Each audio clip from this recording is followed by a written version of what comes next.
Si querés visualizar los datos de cada operación, monitorear la productividad y estar en otro lado al mismo tiempo, lo tenés a mano. Si preferís planificar tus operaciones integrando los datos en una sola plataforma y querés hacerlo desde cualquier lugar, lo tenés a mano. Si elegís tomar mejores decisiones y mejorar tu operación agrícola, monitoreando todo sin interrumpir tu descanso, también lo tenés a mano. John Deere Operation Center. Lo tenés a mano. Estás conectado.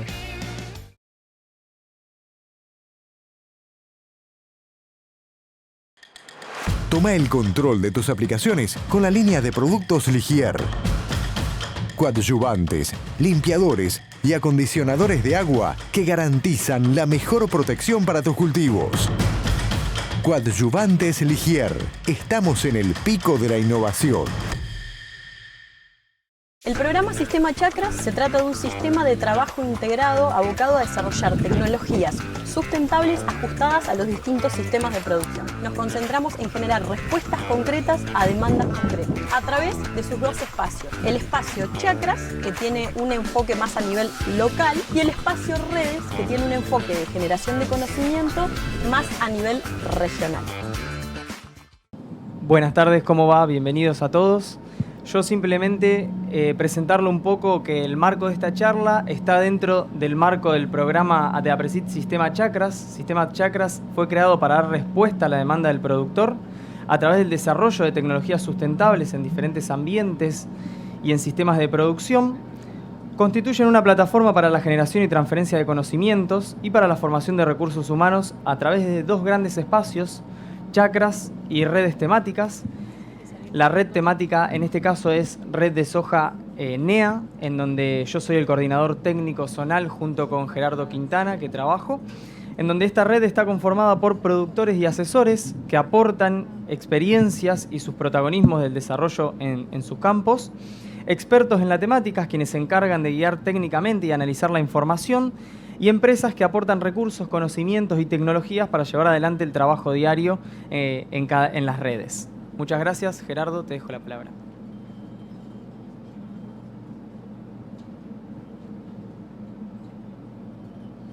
Buenas tardes, muchas gracias por asistir a este nuevo taller de la red de Soja NEA. La idea de este taller es abordar los resultados, como todos los años, de la red de soja, pero también enfocarnos en un problema que tenemos en la región del NEA, que son las importantes brechas de rendimiento, y a partir de la información que se ha generado dentro de la red, cómo podemos abordar, digamos, diferentes prácticas para tratar de reducir esa brecha de rendimiento. Como para entrar en tema, algo muy teórico son los conceptos de niveles de rendimiento. Básicamente, acá yo represento que tenemos tres diferentes niveles de rendimiento: el rendimiento potencial, el alcanzable y el real. El rendimiento potencial es aquel rendimiento que obtiene un cultivo cuando no tiene ninguna limitante. Generalmente está dado por la combinación entre el ambiente, definido por la cantidad de radiación, las temperaturas, el fotoperiodo, en combinación justamente con el genotipo, lo que sería la variedad. Por otro lado tenemos el rendimiento alcanzable. Sí. Por otro lado tenemos el rendimiento alcanzable, que también puede ser nombrado como rendimiento máximo obtenible, que se da fundamentalmente cuando inciden factores limitantes. En nuestra zona generalmente las limitantes pasan principalmente por la distribución de las precipitaciones y los tipos de suelo. Y finalmente tenemos el rendimiento real, que es aquel que se obtiene a nivel regional o a nivel predial, digamos, puede ser el promedio provincial o un promedio departamental, incluso el promedio de un determinado establecimiento, y es el que se obtiene a partir de la incidencia de los factores reductores, como son las plagas, las malezas y las enfermedades. Entonces, lo primero que quisimos hacer este año, en un trabajo que ya viene hace un tiempo, venimos realizando, es tratar de determinar y cuantificar cuál es la brecha de rendimiento que tenemos en el NEA. Todavía estamos trabajando en ello, esto es un adelanto del trabajo que estamos realizando.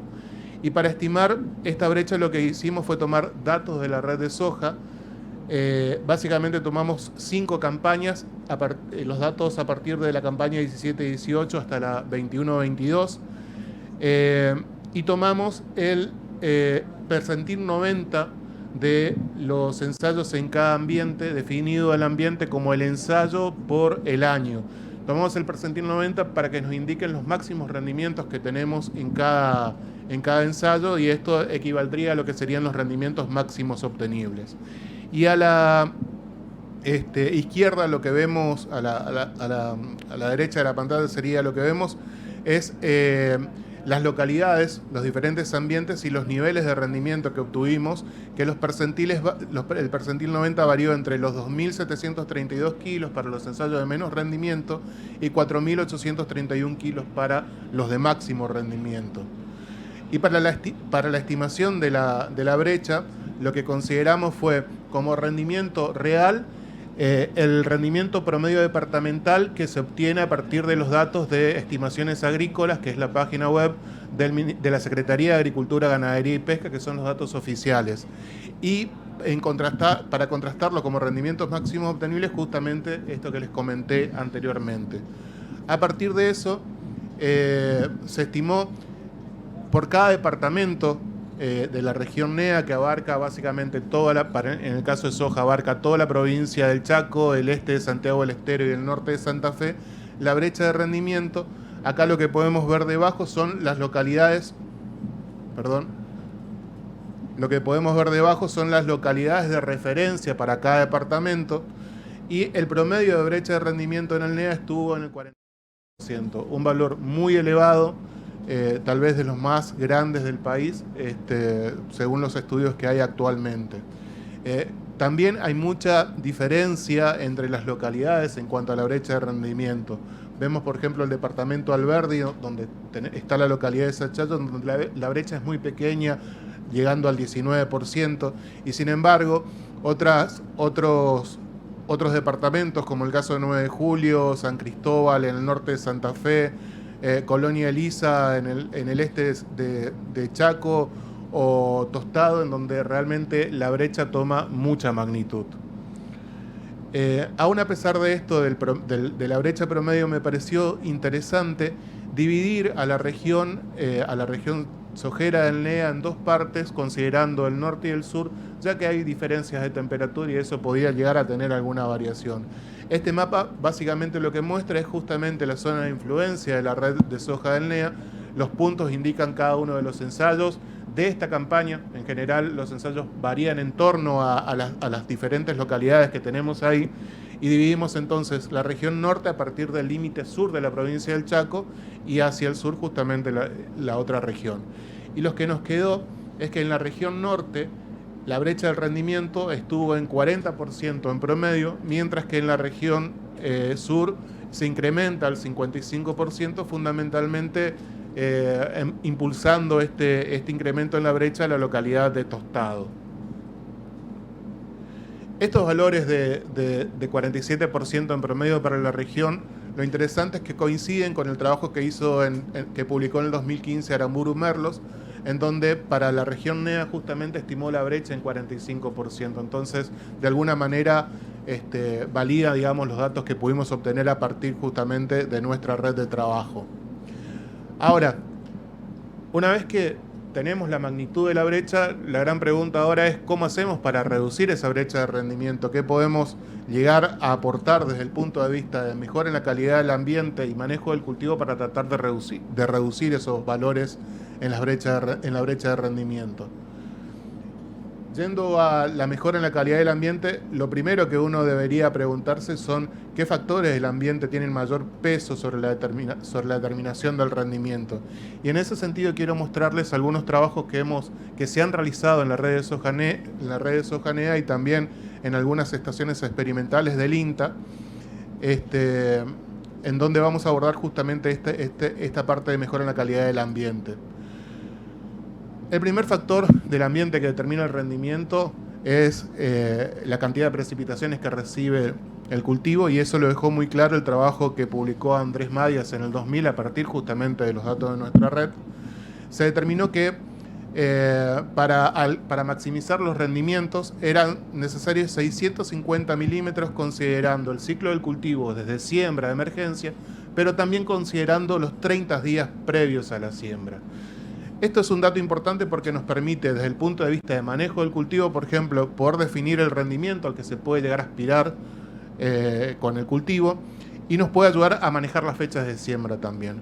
Pero yo quiero hacer hincapié principalmente en estas lluvias que ocurren previo a la siembra, porque esas lluvias corresponden al barbecho, corresponden en la última parte del barbecho del cultivo, y en la región NEA, la mayor parte de la superficie del cultivo se siembra generalmente durante los últimos 15 días del mes de diciembre. O sea, 30 días previos a esa fecha estaría abarcando mediados de noviembre y diciembre, que es justamente el periodo en donde se produce la recarga del perfil tan necesaria para poder llevar adelante después los cultivos. Entonces, sobre estas precipitaciones que ocurren en los 30 días previos a la siembra, la calidad del barbecho va a tener un rol fundamental. Y en este sentido, la rotación de cultivos, la cobertura del suelo por rastrojos y la cantidad de materia orgánica que tenga el suelo va a jugar un papel muy importante. Es decir, cualquier mejora que yo pueda hacer en la calidad del barbecho, de alguna manera va a estar impactando en una parte muy importante en la determinación del rendimiento, que son las lluvias acumuladas, las lluvias que ocurren 30 días previos a la siembra. La materia orgánica también fue un factor del ambiente que estuvo muy relacionado con la determinación del rendimiento. En este caso, en el trabajo de Andrés, él encontró que los años de agricultura del lote se relacionaban mejor con la definición del rendimiento que el contenido de materia orgánica, pero de alguna manera los años de agricultura y el contenido de materia orgánica de los suelos están relacionados. Entonces, de aquí se representa, digamos, la importancia que tiene el contenido de materia orgánica para definir niveles de rendimiento. Y en este sentido, quería mostrarles este trabajo de la ingeniera Sauer realizado en el INTA Las Breñas, en donde se evaluó en ensayos de larga duración cómo la rotación de cultivos incidía sobre el rendimiento final, que era un cultivo de soja. Acá vemos seis rotaciones con diferente intensificación en cuanto a inclusión de gramíneas en las rotaciones y el valor de materia orgánica en los 5 primeros centímetros. Esto fue el tercer ciclo de rotaciones de 3 años cada uno, o sea, prácticamente 9 años de ensayo. Lo que se ve a partir de estos datos es que en las rotaciones que incluyeron mayor proporción de gramíneos, se logró incrementar en más del 50% el contenido de materia orgánica en los primeros centímetros del suelo. Y esto tiene una gran importancia porque nos muestra de alguna manera cómo incrementar las rotaciones puede mejorar el contenido de materia orgánica de los suelos, y eso puede impactar positivamente sobre el rendimiento del cultivo de soja, ayudándonos a disminuir la brecha de rendimiento. Y ahora vamos a lo que serían las herramientas de manejo del cultivo que disponemos para reducir la brecha de rendimiento. Cuando se analizaron los factores que determinan el rendimiento en cuanto a manejo, el primer factor que salió en importancia son las fechas de siembra.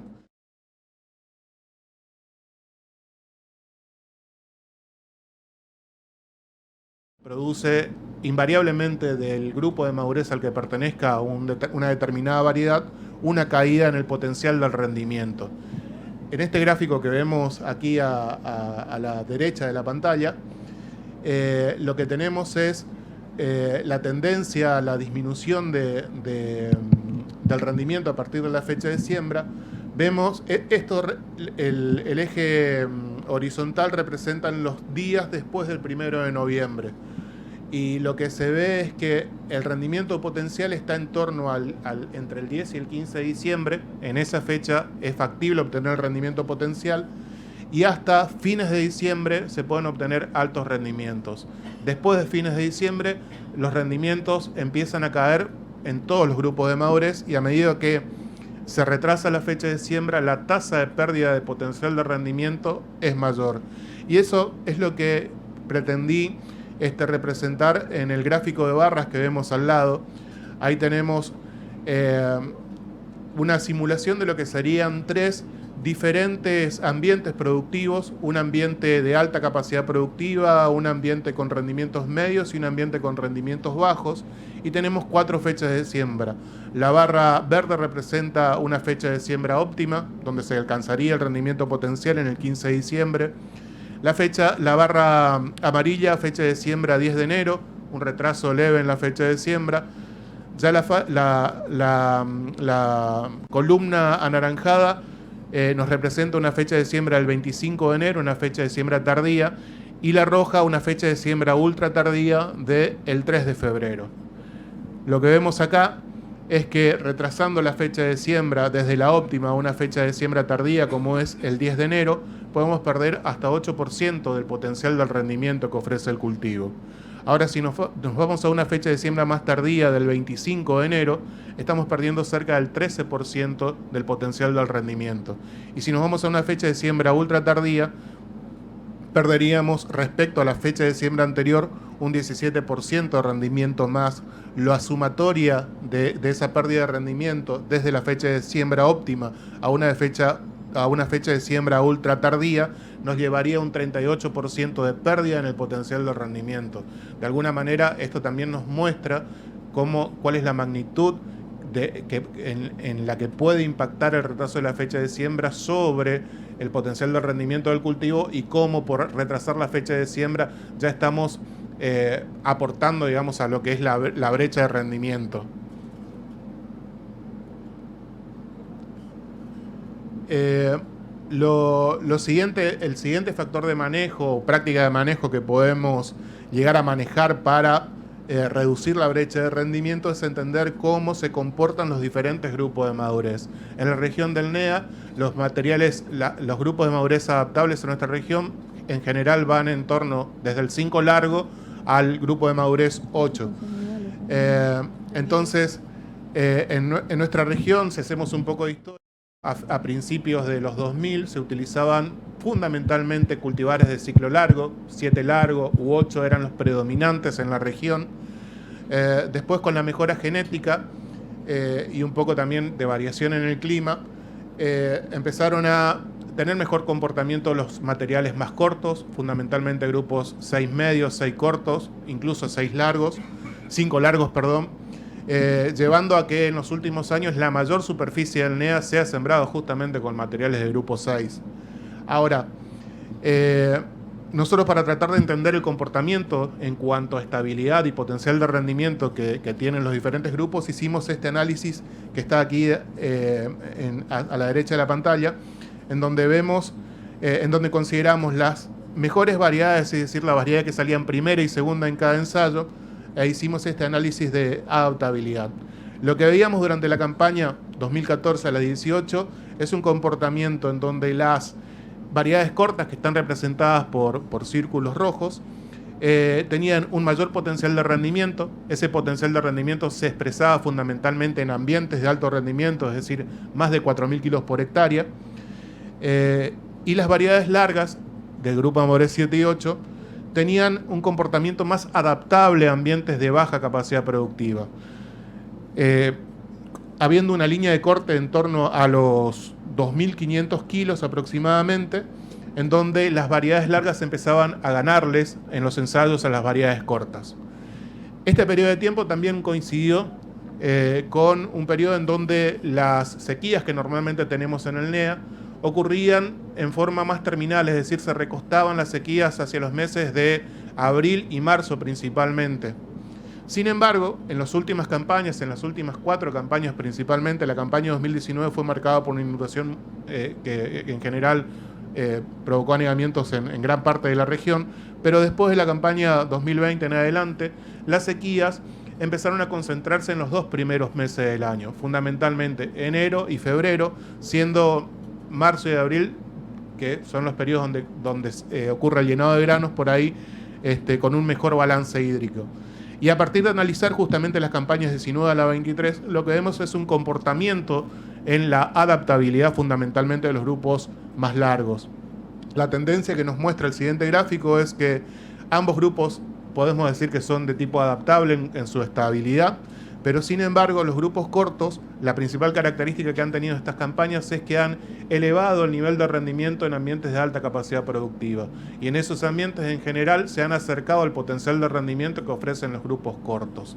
Entonces, esto nos está marcando de alguna manera que manejar los grupos de madurez, para manejar los grupos de madurez, mejor dicho, vamos a tener que afinar más el lápiz, vamos a tener que tener más datos ambientales para justamente poder elegir qué grupo de madurez podría ir mejor en cada ambiente.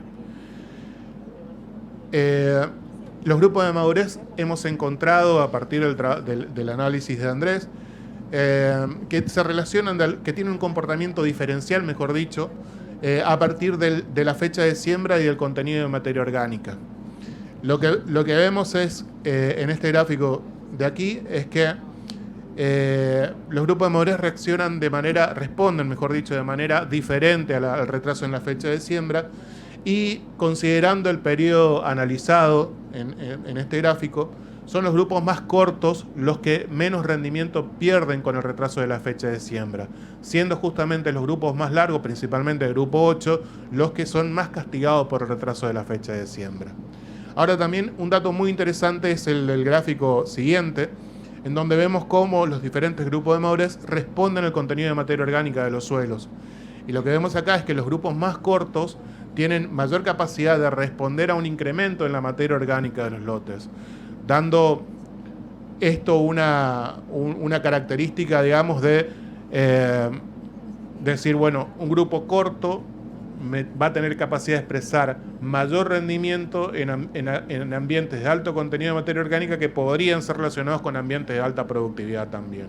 Entonces son dos características que deberíamos tener en cuenta, cómo interactúan estos factores junto con los grupos de madurez para ajustar el manejo de grupo de madurez y finalmente la elección de la variedad. Y justamente a ese tema quiero llegar ahora, qué importancia tiene la elección de la variedad propiamente dicha. En estos gráficos lo que se muestra son los rendimientos alcanzados por las variedades ganadoras, el rendimiento promedio de los ensayos en donde fue evaluada esa variedad ganadora y el rendimiento departamental donde estuvo el ensayo. Son diferentes localidades en diferentes años que tienen diferente oferta hídrica también en esos años, y eso se ve en la tabla de abajo. Tenemos años, por ejemplo, como localidades como Aviateray, en donde en un año recibió solamente 400 milímetros entre noviembre y abril, y Frentones también una situación similar, y sin embargo el ensayo que consideramos de la localidad de Sachalo en este gráfico, vemos que recibió en ese mismo periodo 1067 milímetros. Al considerar el rendimiento alcanzado por la variedad ganadora y el promedio del ensayo, vemos que en años de buena oferta hídrica, la diferencia entre la variedad ganadora y el promedio del ensayo estuvo entre 7 y 9%. Sin embargo, cuando la oferta hídrica fue restrictiva, cuando llovió muy poco en esa campaña, la diferencia entre la variedad ganadora y el promedio del ensayo se amplía notablemente, llegando a valores de 23%. Esto nos está diciendo que justamente en los años más complicados, donde tenemos muy poca reserva hídrica o esperamos muy pocas precipitaciones en el ciclo, es ahí en donde tenemos que ajustar aún más la elección de la variedad. Y finalmente vamos a los resultados de la evaluación de variedades para esta campaña.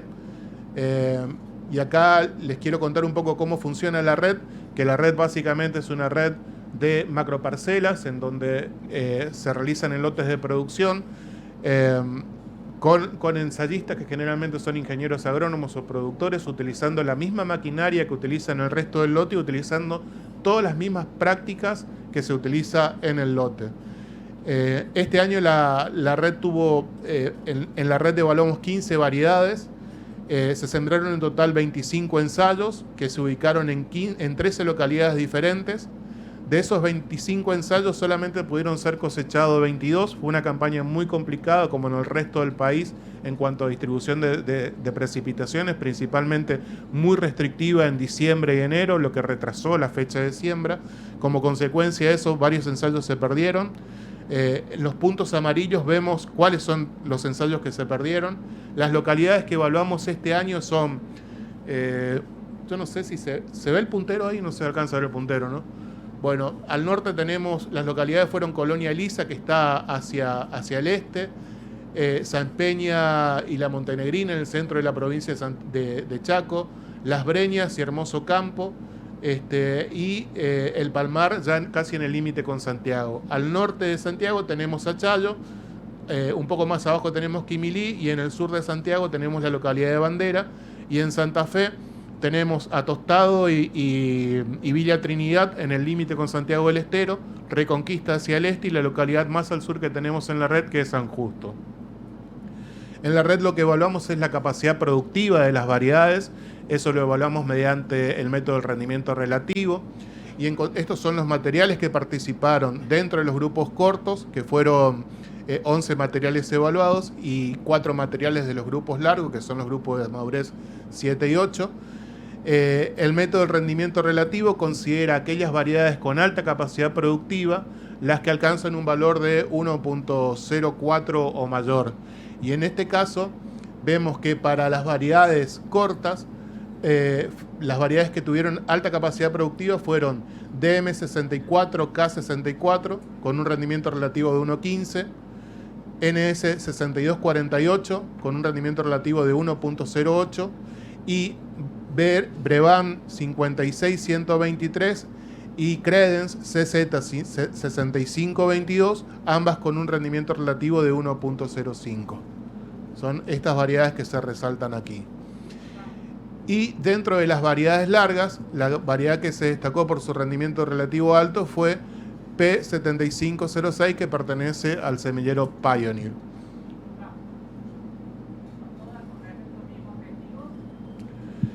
No utilizamos un testigo en la red, sino que se comparan todas las variedades con el promedio de rendimiento de los ensayos. De ahí se saca el rendimiento relativo. El otro análisis que hacemos en la red es el de estabilidad. Y primero, para recordar lo que es la estabilidad, es la capacidad que tiene una variedad de que su rendimiento varíe muy poco en función a la calidad del ambiente. Y para evaluar la estabilidad lo que hacemos es el análisis de Yucla, que nos mide cuán estable es una variedad. En este sentido, el gráfico muestra en el eje vertical el rendimiento y en el eje horizontal la estabilidad. La línea continua negra marca el rendimiento promedio, es decir, las variedades que están por encima han rendido más que el promedio de todos los ensayos, y la estabilidad el índice de estabilidad se marca con la línea punteada vertical, es decir, las variedades que están por encima del promedio y a la izquierda de la línea vertical son las variedades que tienen alto potencial de rendimiento y son consideradas estables. En esta campaña, DM64K64 fue considerada estable y con alta capacidad productiva, y Brevant 56123 también fue estable con un rendimiento menor.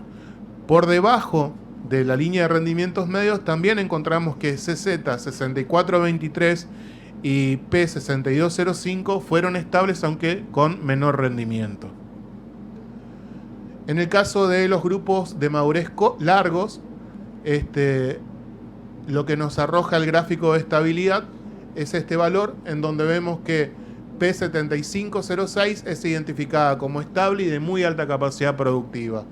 Y DM75K75 también es identificada como estable, pero su rendimiento es menor. Y finalmente, el último análisis que hacemos en la red tiene que ver con la adaptabilidad, que es la capacidad que tiene una variedad de rendir mejor si las condiciones ambientales mejoran, como podrían ser las variedades adaptables a ambientes de alta capacidad productiva, o perder muy poco rendimiento, por otro lado, en ambientes de baja capacidad productiva. Y los resultados de esta campaña para grupos cortos nos dicen que se identificaron 3 variedades adaptables a ambientes de alta capacidad productiva, que fueron Brevant 56222, CZ6522 y DM60K60. Como adaptables a ambientes de baja capacidad productiva, fueron identificadas NS6428, CZ 6423 y NS 5421. Y finalmente hubieron 5 variedades que fueron identificadas como estable o sin adaptación específica, y estas fueron DM64K64, Brevant 6523, CZ 5923, P6001 y P6505. Y en cuanto a los grupos de madurez largos, 2 variedades fueron identificadas como adaptables a ambientes de alta capacidad productiva, Brevant 57122 y DM 75K75. Una variedad fue identificada como adaptable a ambiente de baja capacidad productiva, que fue P8002, y la variedad P7506 fue identificada como estable o sin adaptación específica. Bueno, eso era lo que tenía para presentarles en cuanto a resultados de este año y lo que estamos trabajando sobre brecha de rendimiento. Quería agradecerles por su participación y asistencia en nombre mío y de todos los que hacemos la red, que es un grupo grande de personas que ponen el trabajo justamente para poder obtener resultados y mostrárselos todos los años. Muchísimas gracias.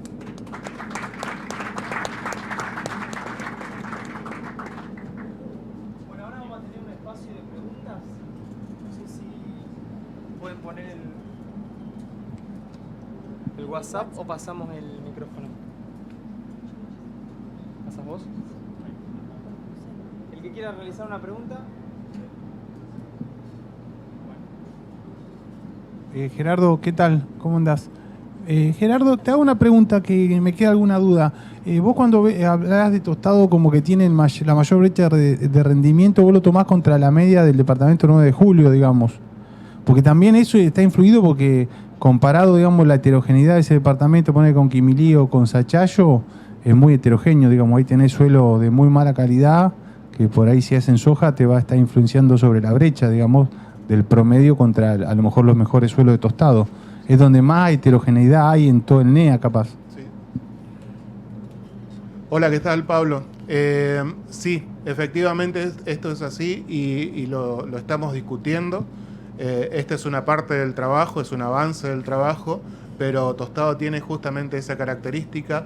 El campo en donde realizamos los ensayos es un campo de muy alta productividad, generalmente coincide con los mayores niveles de rendimiento, pero justamente es un campo que tiene esta característica. Entonces, en la discusión estaba si era necesario excluir ese campo o se lo seguía incluyendo.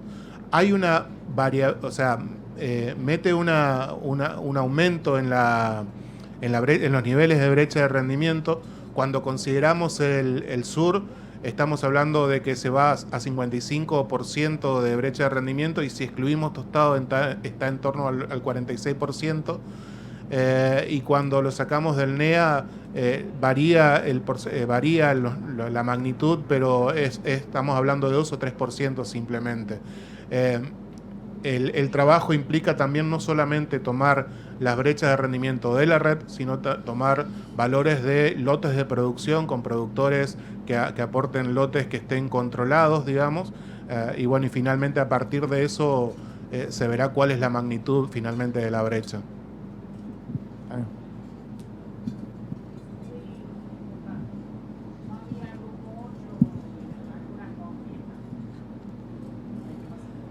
Ahí va el micrófono. Te consulto por variedades grupo 8 y si han sacado alguna conclusión sobre el tema de conquista. En cuanto a grupo 8, este año tuvimos una, la P8002 creo que es el nombre, es la única participante de grupo 8. En general la red se arma con los semilleros que están interesados en participar en la red. Es un esfuerzo económico importante para llevar adelante tantos sitios. Entonces el trabajo es una interacción con los semilleros y ellos ofrecen los materiales que vamos a evaluar. Con respecto a Conquista, es el primer año que estamos evaluando.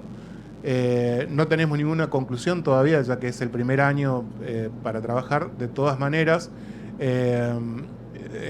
más allá de la red, se está trabajando en diferentes estaciones experimentales del INTA, como Las Breñas y Reconquista, en evaluar qué está pasando con el comportamiento de orugas defoliadoras y cómo se va quebrando las resistencias a lo que eran las variedades CIPRO y cómo sería el comportamiento de aquí en adelante, digamos.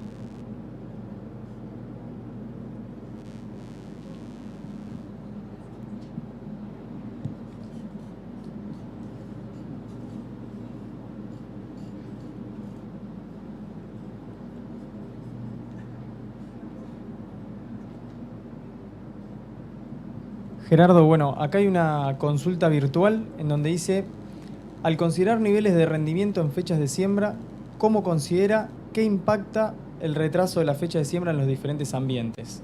Y hay otra que dice, ¿qué otras prácticas de manejo podrían ayudar a reducir la brecha de rendimiento? Con respecto a fechas de siembra y ambientes, yo creo que lo que hay que considerar es el impacto sobre el rendimiento potencial que tiene el retraso de la fecha de siembra. Cuando hablamos de un ambiente de alta capacidad productiva o un lote que esté en torno a los 4.000 kilos y pensamos que por retrasar la fecha de siembra podemos perder 20% de rendimiento, el número, digamos, en grano que perdemos tiene una importancia tiene una importancia grande. Primero que uno debería destinar los lotes de mayor capacidad productiva a las fechas de siembras más tempranas, a las fechas de siembras próximas al potencial de rendimiento para aprovechar justamente el potencial productivo que tiene ese lote. Por otro lado, en lotes de baja capacidad productiva, si bien la magnitud en cuanto a cantidad de granos va a ser menor por el retraso de la fecha de siembra, uno podría, como haciendo una analogía bueno, voy a asignar los lotes de mayor potencial de rendimiento a fechas de siembra más tempranas y si tengo que retrasar la fecha de siembra voy con los lotes de menor capacidad productiva para que pierdan menos rendimiento o para que el impacto sea menor. El problema por ahí radica en un productor que tenga tal vez lotes de mediano o capacidad productiva en todo su establecimiento, en donde justamente el impacto que puede tener la reducción de la fecha de siembra le va a estar diciendo prácticamente si el fracaso o el éxito de la campaña, porque perder en un lote de 2.500 kilos un 20%, estamos hablando casi de 400 kilos, que es la ganancia o la pérdida de lo que puede ser esa campaña. Y la otra era... Y la otra es... ¿Qué prácticas de manejo podrían ayudar a reducirla? A la brecha en rendimiento. Un poco Bueno, aparte de lo que hablamos, por ahí por el tiempo de la presentación no alcancé a incluir otras prácticas que pueden ayudar en el manejo, que tienen que ver con, por ejemplo, reducción de la distancia entre surcos al retrasar la fecha de siembra, ir de los 52 centímetros tradicionales a 26 centímetros, puede ayudar incluso a igualar, a poner, digamos, a las variedades que sembré en surcos más reducidos a mismo nivel de rendimiento que una fecha de siembra de fines de diciembre. Esto comparando, por ejemplo, 15 de enero con fines de diciembre. Entonces esa podría ser otra práctica. Bueno, la última pregunta. ¿Cómo ves la incorporación? Porque, digamos, en bandera es baja. ¿Y cómo ven el resto del NEA la incorporación de Conquesta, del cambio de varietal? ¿Cómo lo ves que se va a dar? Porque, digamos, siguen predominando las intactas todavía mientras los productores se van guardando semilla. Y si es así, que no se está adaptando, si no sería bueno comparar todo el nuevo paquete de variedades Conquesta contra las que ahora ya quedan como tradicionales intactas para ver la ganancia genética, si es que da, porque, digamos, eso va a ser un tema, el cambio de los productores. Porque si no estás comparando variedades que los productores no la están sembrando. Bueno, ese es un gran desafío que tenemos dentro de la red, justamente por la aparición de estos nuevos eventos y los sistemas de comercialización también que tienen las empresas. las empresas van evaluando los materiales que tienen recientemente disponibles y son esos materiales también a los que accedemos. Hablaste de ganancia genética y ese me parece que es un punto clave. Nosotros en un trabajo que hicimos analizando 10 años de los resultados de la red, vimos que en 10 años logramos incrementar el potencial de rendimiento en 400 kilos a partir justamente de la mejora en las variedades. Entonces, quedarnos con materiales viejos, como van a ser dentro de unos años los materiales CIPRO, va a estar representando resignar justamente esos kilos en incremento del potencial del rendimiento. Y pensando en el desafío global que tenemos como productores de alimentos, en donde nos vemos en la necesidad de incrementar los niveles de rendimiento porque no podemos avanzar con mayor deforestación. Hoy tenemos importantes restricciones de la Unión Europea que nos están poniendo para justamente comprarnos los granos. Creo que sería un error no seguir apoyando la inclusión de nuevos eventos y ver cómo, o en todo caso, cómo nos adaptamos a utilizar esos materiales. Y nosotros como instituciones vamos a tener que tomar un rol importante en mostrar cuáles son las ventajas o cuáles son las diferencias en el manejo de estos nuevos materiales. Claro, por eso yo te digo, porque de alguna manera hoy las empresas no están garantizando ganancia genética de la conquista, no lo están garantizando, y por ahí a lo mejor en este tipo de ensayos, si vos comparás contra una intacta, contra la mejor intacta que están hoy sembrando los productores, por ahí a lo mejor si vos demostrás que tenés, no sé, 100 kilos de ganancia genética, puede ser un motivo para que los productores cambien. Si no, los productores claro, no van a cambiar el sistema, digamos, por lo menos por un par de años. Sí, justamente eso, a eso me quería referir. Hay que encontrar la manera de demostrar, digamos, cuáles son las cualidades de incorporar nuevos materiales. Sí, sí. Bueno, muchas gracias a todos por estar acá. Un buen aplauso para Gerardo en la presentación. Y decirles, prontamente vamos a tener la revista de la red para compartírsela a todos. Así que muchas gracias. En YPF Agro estamos todo el tiempo acompañándote con las mejores soluciones desde el inicio hasta el final del ciclo productivo. Con la mejor genética de semillas, nutrición especializada, protección de cultivos y soluciones energéticas. YPF Agro aporta tecnología e innovación al manejo diario de tu campo, porque el campo es todo el tiempo. Y todo el tiempo estamos ahí. YPF Agro. Somos una única Bunge, una empresa de agronegocios presente en más de 40 países. Más de 200 años de historia. Conectamos a los productores agropecuarios con los consumidores de todo el mundo. Desde 1884, produciendo en la Argentina.